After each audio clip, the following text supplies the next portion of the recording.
Good morning बच्चों। देखो बच्चों, कल अपने पॉलिटिकल साइंस का जो 7वां चैप्टर था जन आंदोलन का उदय, इस चैप्टर का अपने टेस्ट हुआ था और टेस्ट में जो क्वेश्चनों की संख्या थी वो कितनी थी? अपने 15। और सभी क्वेश्चन जो है वो अपने वस्तुनिष्ठ या एक एक अंक के जो क्वेश्चन आते हैं उन क्वेश्चनों का यह अपना क्या था? टेस्ट था। ठीक है, अब टेस्ट में जो स्टूडेंट्स टॉपर रहे हैं उनकी लिस्ट जो है वो अपने टेलीग्राम ग्रुप में अपलोड कर दी गई है। वहां पर आप देख सकते हो कि कौन स्टूडेंट टॉप रहा है। अब बात करते हैं भैया आंसर की, कि जहां से आप अपने आंसर चेक कर सकते हो कि आपसे कहां गलती हुई है, कौन सा क्वेश्चन आपने गलत किया है, उनके ऊपर अपने चर्चा करते हैं। देखो भैया, फर्स्ट क्वेश्चन है अपने चिपको आंदोलन का प्रारंभ हुआ था। देखो, चिपको आंदोलन का भी मेरे पास में एक कमेंट आया था कि सर उत्तरांचल और उत्तराखंड तो एक ही है भैया, लेकिन मैंने देखो यहाँ पर ईयर में चेंजिंग कर रखी है, साल में चेंजिंग कर रही है। ठीक है, तो ये आपको ध्यान देना था। तो अपने चिपको आंदोलन कब हुआ था भैया? 1973 में हुआ था भैया, उत्तराखंड में हुआ था। देखो, जब मैंने आपको पढ़ाया था उस समय बताया था कि उत्तराखंड जो है भैया, वहाँ पर जो किसान थे उन किसानों ने एक पेड़ होता है जिसका नाम होता है अंगू। इस पेड़ को काटने की वन विभाग से अनुमति मांगी कि हमें यह पेड़ काटने दिया जाए जिससे हमें खेती बाड़ी के औजार बना सके, लेकिन वन विभाग ने अनुमति नहीं दी। फिर इसी वन विभाग ने भी एक विनिर्माता कंपनी थी जो खेल की सामग्री बनाना चाहती थी, उसको पेड़ काटने की क्या दे दी थी? अनुमति दे दी थी। तब गांव के लोगों ने इसका विरोध किया था और पेड़ों को कटने से बचाने के लिए पेड़ों को बाहों में भर लिया था, इसलिए इसको चिपको आंदोलन कहते हैं। दूसरा क्वेश्चन है भैया, ताड़ी विरोधी आंदोलन का प्रारंभ हुआ था भैया। ताड़ी विरोधी आंदोलन, देखो ताड़ी किसको बोलते हैं? अपने शराब को बोलते हैं भैया। ठीक है, और इस आंदोलन का प्रारंभ कहां से हुआ था? अपने आंध्र प्रदेश से हुआ था भैया। आंध्र प्रदेश में एक जिला था नेल्लोर जिला, आपको पढ़ाया होगा कि वहां पर एक प्रौढ़ शिक्षा कार्यक्रम चालू किया गया था। वहां पर महिलाएं पढ़ने के लिए जाती थी, फिर वो शिकायत करती थी कि हमारे पुरुष शराब पी के ऐसा करते हैं। ठीक है, तीसरा क्वेश्चन है भैया, दलित पैंथर्स का गठन कब और कहां हुआ था भैया? 1972 ईस्वी में हुआ था, महाराष्ट्र में हुआ था। और दलित पैंथर्स क्या है? जो दलित समुदाय के लोग थे उन दलितों के हितों की पूर्ति करने के लिए, उनकी मांगों को उठाने के लिए, उनकी समस्याओं का समाधान करने के लिए जो संगठन बना था उसी का नाम था भैया दलित पैंथर्स।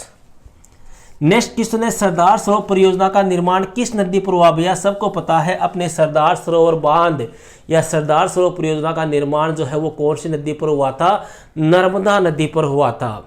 ठीक है, जो मध्य प्रदेश, महाराष्ट्र, गुजरात इस साइड में बहती है और इसके ऊपर 30 तो बड़े बांध, 300 छोटे बांध और 135 जो है वो मध्यम या मझोले बांधों का निर्माण किया जा रहा था, जिनमें से अपने गुजरात में सरदार सरोवर बांध का निर्माण किया गया था। और इस बांध के निर्माण से पुनर्वास की समस्या लोगों के सामने आ खड़ी हुई।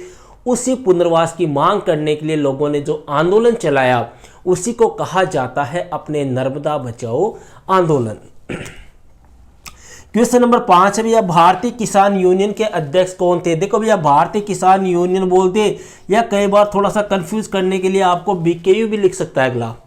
ठीक है, तो बीकेयू के अध्यक्ष कौन थे? आपको अपने भैया कौन थे? महेंद्र सिंह टिकैत। ठीक है, छठवां क्वेश्चन भैया, नामदेव ढसाल ने सूरजमुखी आशीषों वाला फकीर किसे कहा है?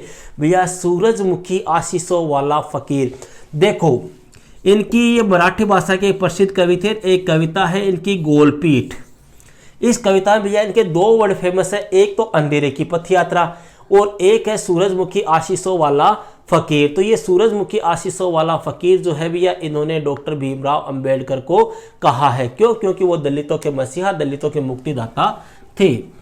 पर्यावरण संरक्षण से संबंधित कोई 2 आंदोलन के नाम बताइए। कोई भी आंदोलन भैया, जैसे नर्मदा बचाओ आंदोलन है, चिपको आंदोलन है, अपने खेजड़ली आंदोलन है, अपने तेभागा आंदोलन है, कोई भी 2 आंदोलन आप कर सकते हो जिनका संबंध किससे हो? पर्यावरण से हो। ताड़ी आंदोलन का प्रमुख नारा क्या था? ताड़ी आंदोलन भैया जो अपने आंध्र प्रदेश की महिलाओं के द्वारा चलाया गया था शराब की बिक्री को रोकने के लिए, और इसका प्रमुख नारा क्या था? शराब की बिक्री बंद करो या ताड़ी की बिक्री बंद करो।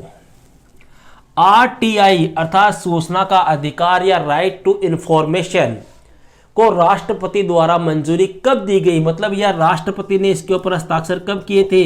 जून 2005 में। 10वां है भैया सूचना के अधिकार का प्रारंभ किस संगठन ने किया था भैया? मजदूर किसान शक्ति संगठन। ठीक है, इस संगठन के द्वारा सूचना के अधिकार आंदोलन का प्रारंभ या नेतृत्व किया गया था। बामसेफ का पूरा नाम लिखिए। बामसेफ या बामसेफ है क्या? देखो, महाराष्ट्र में संगठन बना था दलितों के लिए, दलित पैंथर्स। ठीक है, इस दलित पैंथर्स की भैया 5-7 साल बाद में ये संगठन जो है वो समाप्त हो गया था और 1978 ईस्वी में एक नया संगठन बना था जिसका नाम था बामसेफ। ये क्वेश्चन बहुत बार आता है एग्जाम में। इसका पूरा नाम है backward and minority employees federation. ठीक है, आपको लिखाया हुआ है मेरा नोट्स के अंदर, कोई दिक्कत नहीं है, तो थोड़ा सा आपको ध्यान रखना है। यहां पे देखो, इस क्वेश्चन को ऐसे पूछ सकते हैं कि दलित पैंथर्स की समाप्ति के बाद में उसके स्थान को किस संगठन ने लिया, या उसके स्थान पे कौन सा संगठन आया? तो ध्यान रखना भैया बामसेफ है, ये भी दलितों के लिए ही है। ठीक है, सरकार के द्वारा राष्ट्रीय पुनर्वास नीति, भैया राष्ट्रीय पुनर्वास नीति 2003 में, सिंपल सा क्वेश्चन है।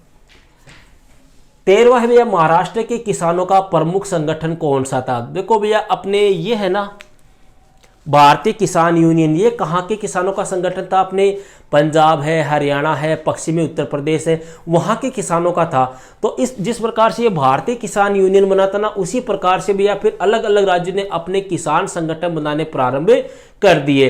तो अपने जैसे महाराष्ट्र है भैया, इस महाराष्ट्र के जो किसान थे उन्होंने अपना एक संगठन बनाया था और उस संगठन का नाम क्या था? शेतकारी संगठन। इसी प्रकार से कर्नाटक के जो किसान थे, कर्नाटक के किसानों ने अपना जो संगठन बनाया था उसका नाम था भैया रैयत। 14वां भैया नामदेव डसाल ने अंधेरे की पथ यात्रा शब्द का प्रयोग किसके लिए किया है? तो भैया किसके लिए किया है? दलितों के लिए किया है। देखो, अंधेरे की पथ यात्रा पूछ ले तो दलित या दलित समुदाय के लिए, और सूरजमुखी आशीषों वाला फकीर पूछ ले तो डॉक्टर भीमराव अंबेडकर के लिए। अंतिम क्वेश्चन भैया, दलितों पर हो रहे अत्याचारों को रोकने के लिए कानून कब बनाया गया था? कानून कब बनाया गया था भैया दलितों पर हो रहे अत्याचारों को रोकने के लिए? तो भैया 1989। ठीक है, ये था भैया अपने पॉलिटिकल साइंस के चैप्टर 7 का टेस्ट, जो अपने टोटल देके तो 10वें नंबर का टेस्ट अपना हो चुका है। अब यह अपने एक चैप्टर और रहा है, जो 9वां चैप्टर है, अंतिम चैप्टर अपने भारतीय राजनीति में नए बदलाव, इसका भी आने वाले कुछ समय बाद में अपने टेस्ट लिया जाएगा। तो मिलते हैं फिर एक नेक्स्ट वीडियो में नेक्स्ट टॉपिक के साथ। That's all.